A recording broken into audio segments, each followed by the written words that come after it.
Hello, everyone, and welcome to the Fireweed Metals Live Summit hosted by Six. I'm pleased to introduce the speaker for today, Brandon MacDonald, their CEO and Director. Brandon will take us through a company presentation, and after that, we'll be accepting questions. As a reminder, you can submit your questions in the chat at any point during the presentation. If you'd like to contact the Fireweed Metals team, feel free to fill out the survey, which will be linked in the chat. As always, this summit is being recorded and will be available on Six.com to watch afterwards. Without further ado, I'd like to hand things over to you, Brandon, so that we can get started. Thanks very much, Max. I'll give a word of caution before I get started here, or perhaps a forewarning of what's to come. One of my young boys is not going to camp today, so I am managing him as well as during this presentation.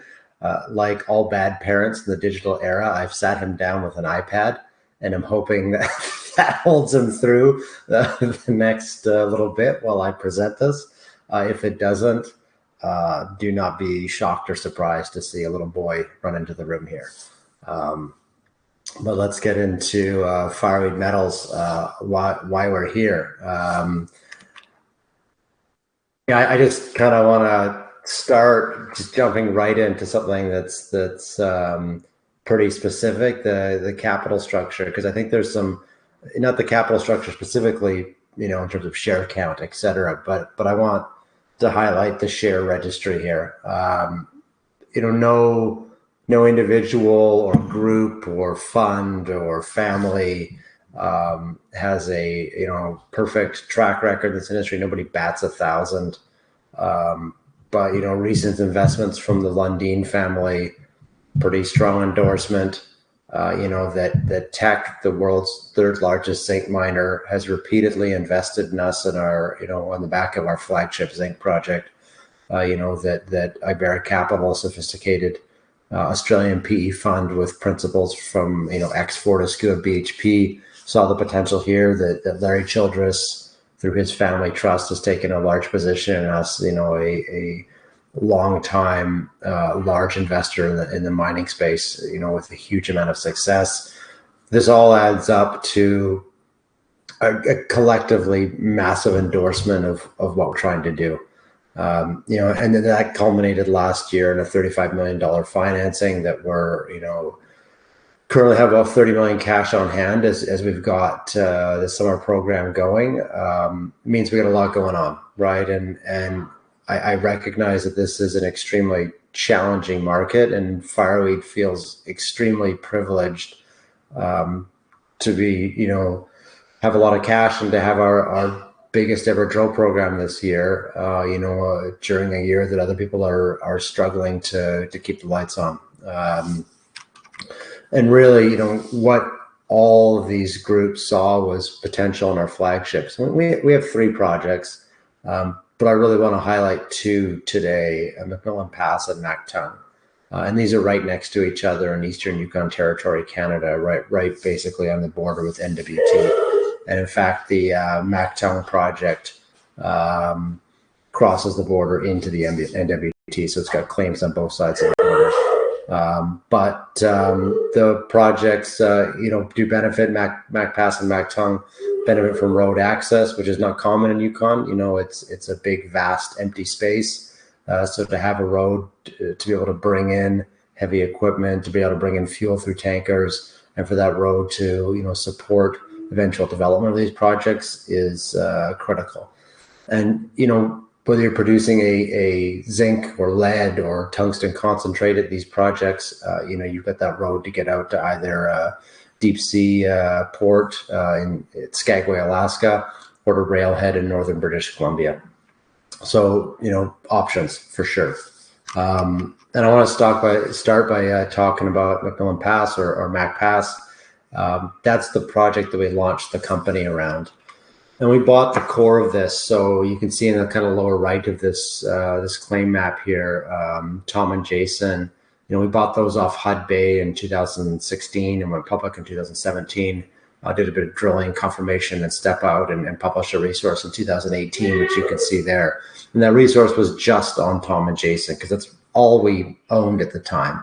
And that resource was pretty substantial. So 11 million tons indicated, 39.5 million tons inferred. around that sort of 10% zinc equivalent mark, already sort of put this at 4.5 million tons contained zinc plus lead, one of the 30 largest zinc deposits in the world. Pretty massive for something to be held by a junior. But what we recognized was that there was more here, that there was untapped potential in this broader area. So we expanded the land package from 50 square kilometers to about 940 square kilometers, really following a major, district scale fault, crustal scale really that trends sort of west by northwest here. So that led to deals with Teck and Newmont and others, and really since then, I just want to kind of highlight some drill intersections here without necessarily talking through every single one.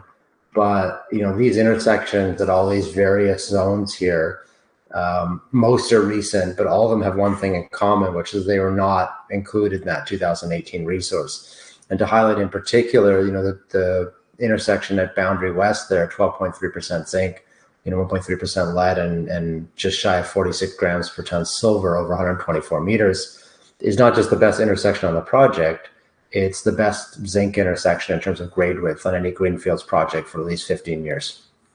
So this is, highlights the immense potential beyond the 2018 resource. And I would note that, as the team, improves our understanding of the project, as the team, understands the geology better, it's allowed us to vector and target higher grade zones and thicker zones. And that's why, 6 out of the top 10 drill intersections all time in the project were last year. This is a project that's had 300 plus drill holes before last year. So to get 6 out of the top 10 in 1 year is either an immense amount of luck, or what it actually is it highlights our geological team's improved understanding. And, in context of what we're talking about here, I've got this chart here, resource size and zinc plus lead grade. And you can see the old 2018 resources, which is what I've put on here, puts it north of 4 million tons contained. It puts it amongst the bigger projects in the world, certainly a rare one to be held by a junior.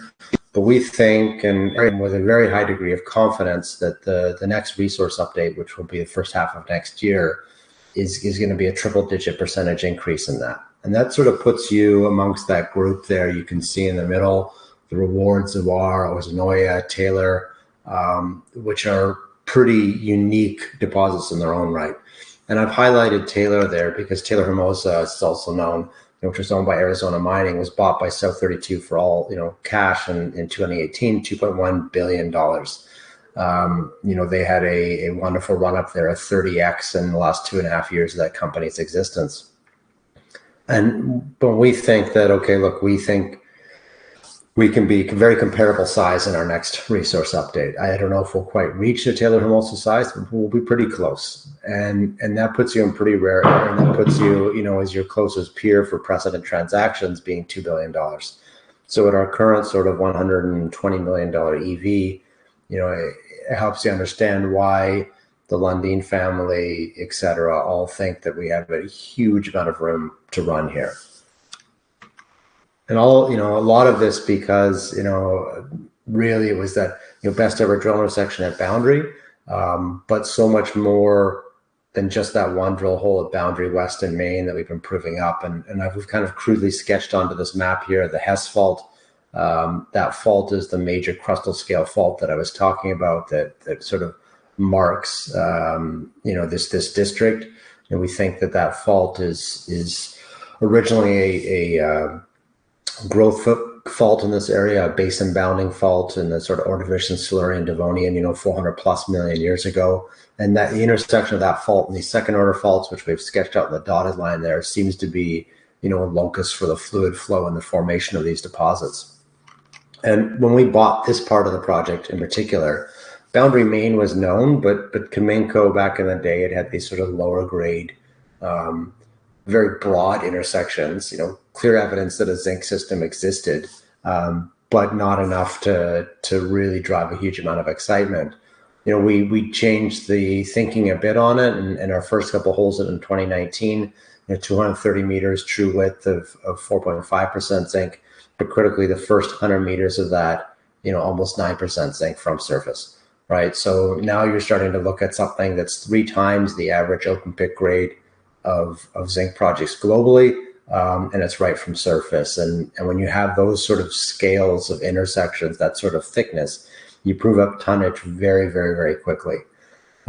So we continued to drill, Boundary Main in 2020, 2021, last year, hitting more and more intriguing intersections there, very, very broad intersections, 213 meters of 4.4% zinc, but also locally, in various parts of this, 6 meters of 43% zinc, 6 meters of 26% zinc, clearly indicating there was a high-grade component of this that had been under-recognized before.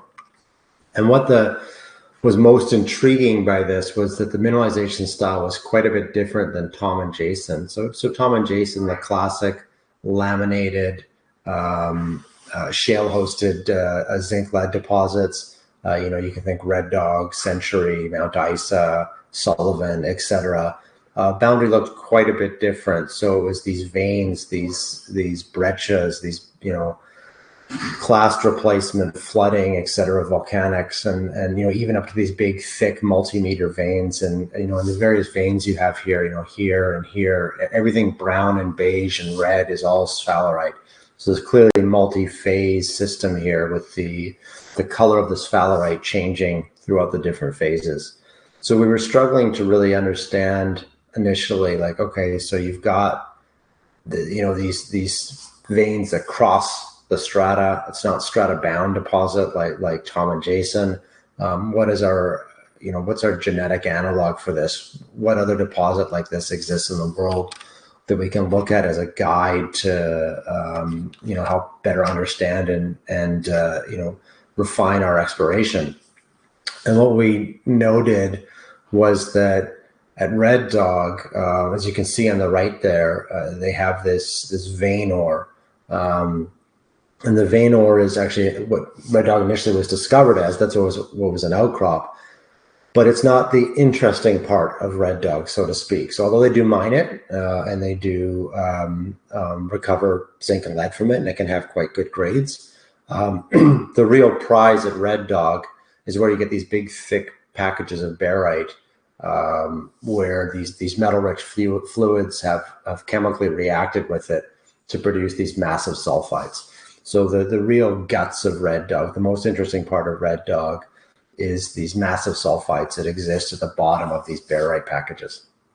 So it got us thinking, okay, well, if we have the uninteresting part of Red Dog, which is still economic at Red Dog, and it looked very economic where we are too, maybe we have the interesting part of Red Dog too. Maybe we have these, barite packages nearby that have been, chemically reacted with the same fluids that are producing these veins. So, giving some thought to that, understanding that both barite and massive sulfides are very heavy, very dense, we conducted a gravity survey in the area of Boundary Main. And this was in 2020, and I would note, 2020 was as everyone knows, a trying year for everyone. Yet we turned around, a gravity survey. We came up with this concept that maybe there's a barite horizon here that's been replaced. So we turned around a gravity survey, a field level map, drill targets, and a discovery in one season, and one shortened season, because we didn't get started till late July that year, because it was only in late July that the market sort of improved and real meaningful financings could be done to allow for work. So that, this significant extension of this gravity anomaly west of Boundary led to the discovery of Boundary West. And we've got a cross section through a part of Boundary West here, very, very stylized. But that red horizon you see there, which we've been intersecting over the last, 2 years, very much looks like, parts of Red Dog. So that is a massive sulfide horizon, massive pyrite, sphalerite, galena, completely replacing a barite horizon. You can see the relic textures from the original barite horizon there. At the top of that, 5% zinc, at the bottom, 10% zinc, but off sort of off section here is where we hit that 123 meters at 12.5% zinc. And I would note the core of that 123 meter intersection was 60 meters of 19% zinc. So extremely interesting. So, and as a total bonus, in 2021, you can see MB2102 there. That was targeting the lower bits of the massive sulfide horizon, and very accidentally hit 10.4 meters of 24% zinc in a parallel horizon, right? So as a bonus, pretty amazing, right? So now we understand that Boundary West has multiple stacked mineralized horizons. And as a bit of trivia there, that this was an area that Caminco drilled. So you can see NB8309 on the cross section there. Best we can tell, 3D modeling it, that drill hole by Caminco in 1983 missed that upper high-grade horizon by maybe as little as 4 meters. So they stopped the hole 4 meters shy of where we intersected 10.5 meters at 24% zinc. So, and maybe not surprising that they'd crossed that that major fault there. They'd enter rocks that were thought to not be prospective, and they had stopped the holes. And this really highlights, a lot of what the improved understanding of the geology has delivered for us, is that, when we bought the project, Tom and Jason were still called SEDEX deposits. And this is still a term that's used, quite extensively. And SEDEX is short for sedimentary exhalative, thinking that these deposits were formed through the exhalation of, metal-rich fluids onto the seafloor where these sulfides precipitate out. We now understand that's not how they're formed. They're replacement in existing horizons. So when you understand that, that there's much more prospective horizons when it's replacement than if it's exhalative. And that allowed us to drill deeper and find things that past explorers here would have ignored. So that even includes, you can see the Howard's Pass stuff, the style stuff on the lower bit there. That's an Ordovician and Silurian rocks that were never thought to be mineralized in this district. So it's really allowed us to kind of crack the whole district open and rethink it and find some amazing things. And a lot of what we've been thinking about is like, okay, so in Boundary West and Boundary Main, kind of looking at the long section here across, like that photo we had a few slides back, where we noticed there's a big gap in the drilling between these two, and that Boundary West seems to be getting higher grade as it goes east, to the gap between the two. And Boundary Main, a new stratiform horizon there, is getting higher grade as it goes west towards that gap in the drilling. So not surprisingly, our first drill holes of this year, which we started about a month ago, really we put in 6 holes into that untested potential feeder zone. We put out an exploration update, I want to say 2 weeks ago or a week and a half ago. And we indicated in the first 3 holes into there, we hit. One of the holes hit 63 meters of massive sulfides, with significant galena content. And what's interesting about the significant galena content is galena being lead sulfide, is that higher lead levels typically mean higher silver levels, and a higher lead to zinc ratio also means you're getting to a hotter part of the system towards the feeder, right? And so you're going to get higher overall grades. So that was the first time you can look at that variety of intersections that we've highlighted on the left there. 1.3% lead, 1.4% lead, 0.6% lead. So we were just not seeing a lot of lead in this system. So so to hit in a sort of untested area there, a very significant amount of galena was extremely interesting. And you can see like that the new zones there, that 24% zinc, 15% lead, and 320 grams silver over 9 meters, that's indicating like a hotter part of the system. So we expect those assays from that untested potential feeder zone to be coming in hopefully very, very beginning of August, and should be very exciting to see what those have. And, that's not done. We talk about, Tom, Jason, end zone, boundary zone, all of these, going to contribute to a massive increase in our resource next year, going to start to allow us to, walk amongst the biggest zinc lead deposits in the world. But this is a true district. There's signs of at least another 8 to 10 more deposits here. We know there's more deposits in this area because of mineralized glacial erratics we've been finding that can be traced up ice to areas that there are no drill intersections. So there must be something more here. We will be testing at least a couple of these anomalies this summer. So when you think about, okay, we already have one of the biggest undeveloped zinc projects in the world. It'll be even bigger with our resource next year. And yet we have all these other potential deposits as well. You can understand why we think this is a sort of 100-year mining camp, why, this is not a project that's going to have a 15 or 20-year mine life. It's going to have a 20-year reserve out of the gate, but it's going to probably produce for 60 to 100 years. Truly an amazing district and an amazing metal endowment, and which is exactly what attracted the likes of Teck, et cetera. And right next door to this, looking at Mac Pass, you can see we mapped it there with Tom, Jason, end zone, and boundary. But right next to it is this deposit called MacTung. So this was, a project that sat actually within the government for a while. So it was the former corporate owner was a company called North American Tungsten. They operated the MacTung mine in Northwest Territories south of here.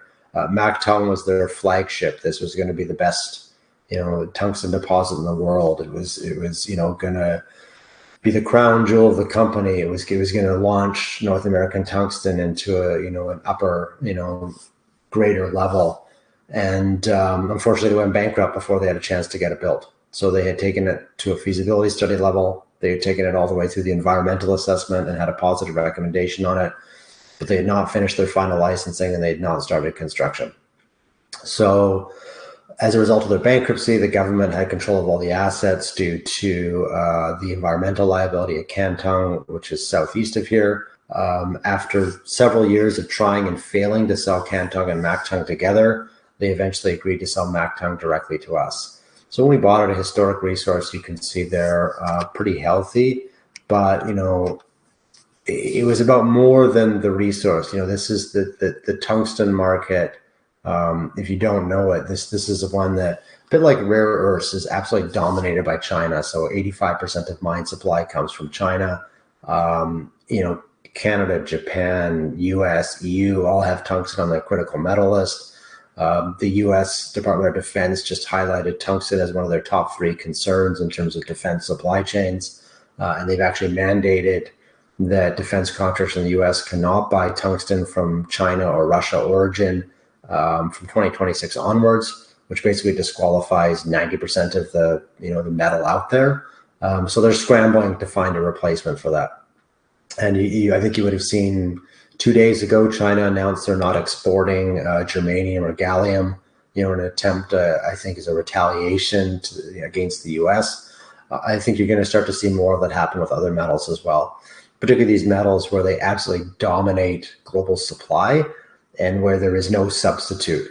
Tungsten has 3 unique properties that make it extremely difficult to substitute. One, it's the highest temperature metal in terms of melting point.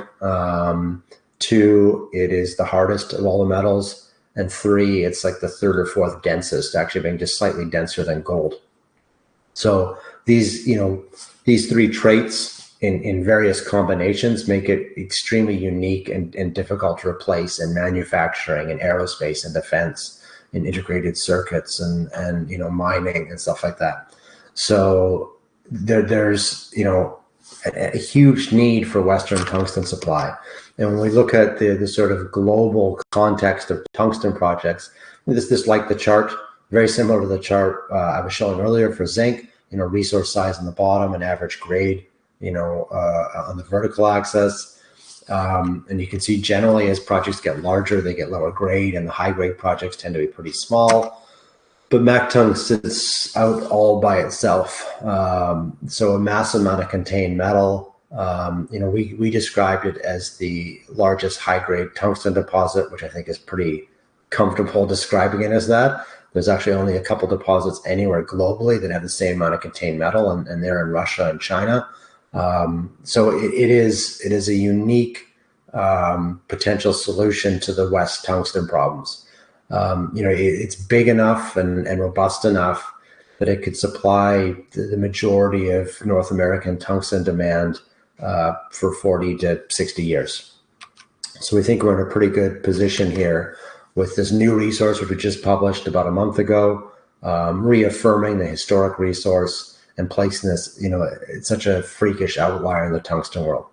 So we intend to take an asset that is, now truly strategic, given what is happening with the political climate, capitalize on the fact that it's had a huge amount of engineering work done on it, that it's been through the environmental assessment, and we want to quickly, publish an updated PEA on it that reflects the increased potential, fast track it to a feasibility study, and hopefully get this built as soon as possible. So we see this as a real opportunity to launch Fireweed into a producer stage pretty quickly. So look, in summary, I think we all understand that there's a coming bull metal market in metals.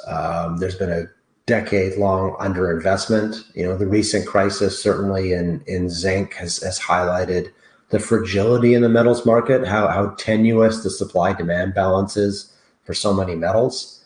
You combine that with this massive infrastructure spend globally, in the aftermath of COVID, which is huge for zinc.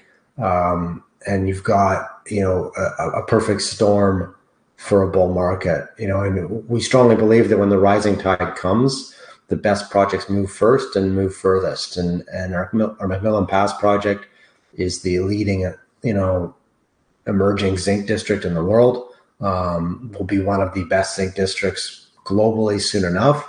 And our MacTung project, without exaggeration, is the best tungsten deposit in the world. And this is certainly what Teck, the Lundins, and others have seen. This is why they're investing. And, this is a big year for us. This is our biggest ever drill program, bigger than the last 4 years combined. We have another resource update, multiple economic studies, all due in the sort of next 12 months. This is about the most catalyst-rich year for us ever, and certainly possible. So, I hope you continue to pay attention. I hope you have some good questions. Certainly add yourselves to our mailing list or reach out to myself directly. You can see my email address there if you want to chat more. But in the meantime, happy to turn this over to questions. Thank you. Thanks for that, Brandon. So the first question here is, what is the main focus for the funds you have right now? Yeah, so we're mostly focused on Mac Pass zinc. So I wouldn't say the main focus for our energy is as exclusively zinc as well. The nice thing about MacTung, as you can see from the resource that we had a couple slides back, it is mostly drilled to indicated. There's not a lot of drilling to do on it, which allows us to get this to a new feasibility study without a huge amount of spend, which is good. Right. So where most of the money, like I said, is going to Mac Pass, I would say we're probably 60-40 Mac Pass, MacTung in terms of team focus on the non-field side. Yeah, perfect. Thanks. And what's the significance of the recent valley discovery at Snowline Gold's Rogue project to your exploration program? Yeah, so for those who have been following, Snowline Gold made a significant discovery at the Rogue project, particularly the Valley discovery northwest of us, and this is a reduced intrusion related gold system, similar to a Fort Knox, an Eagle, Banyan's power line, etc. And all part of in Yukon what we would call the Tombstone Tungsten suite of intrusives. In eastern Yukon, that sort of like is the sub suite of the Mayo intrusives or the tungsten intrusives. So these intrusives run across this district. It is one of those intrusives that led to the discovery at Valley. But as we announced actually this week, those same intrusives exist right through our project. So there's a reason that, Snowline owns the ground to the north of us and to the south of us. Previous explorers on our ground include Goldfields and Newmont. They spent quite a bit of money on our project looking for Carlin-style gold deposits. Not the right part of the basin for Carlin-style gold deposits, but they did end up with numerous, intriguing gold signatures. Now, they somewhat recognized the potential for these intrusion-related systems, but they never followed up on it. So, we decided this year with the, really great discovery by Snowline, that we have these reduced intrusions. We have these gold signatures associated with them. And there is immense potential for gold discovery on our project. So we should probably go take a look, right? So, I think that'll represent 1 or 2% of our budget this year. Nonetheless, the intent is to have a bit of a skunkworks team out there, exploring for gold this summer while we do the drilling at the same project. Okay, nice. And a follow-up question on that. So what does reduced intrusion related gold mineralization mean, and how does it differ from Carlin-style gold mineralization? So reduced intrusion typically means that you've got these reduced intrusives, and the sort of carapace or outer layer of them become mineralized through the fluid flow and cooling process, I believe. This is like I said, this is Fort Knox, Victoria Gold's Eagle, the projects that Banyan Gold's working on, that style of gold deposit. This is different than Carlin-style gold deposits, which are sedimentary hosted. These are related to fluid flows through basins, working from deep basinal fluids up to the carbonate platform, and forming at the edge of these carbonate platforms. So those typically you see in Nevada. Now, the reason they were looking for that in Yukon 12 to 13 years ago was that Attack Resources made a major Carlin-style gold discovery on their Rackla project. So that led to a massive staking right across northern Yukon, or central Yukon anyways, to look for those style deposits. Okay, awesome. And that looks like that's actually all the questions that we have for today. So thank you, Brandon, for taking us through the great presentation and the Q&A session. I also want to thank everyone who submitted questions today, and the recording will be available to watch on demand in the coming days, so feel free to look out for that. And you can find more information on Fireweed Metals by going to their website or by reaching out to Brandon. Before we wrap up, Brandon, I'd like to pass things over to you for any closing remarks you'd like to make. Yeah, I think I gave my concluding remarks kind of already, but I'd just reiterate that you've got my personal email address there. Please reach out if you'd like to chat more. I pride myself on making myself available to current or prospective shareholders. Do add yourself to the mailing list and keep track of what is going to be an exciting year of news. Thank you very much.